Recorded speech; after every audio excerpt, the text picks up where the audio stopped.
Shirkadda Midsan ee waxbarashada, tababarada iyo la talinta waxay bilowday qabashada arjiyada dalabka jaamacadaha dalka Turkiga ee sanad dugsiyeedka 2020-2021.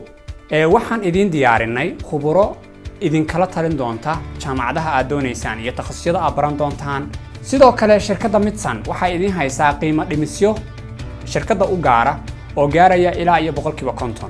Intaas waxaa dheer inaan la socon doono ardayga ilaa uu jaamacadda iska rajisgareeyo kana helo deganaanshihiisa ardaynimo ee dalka Turkiga.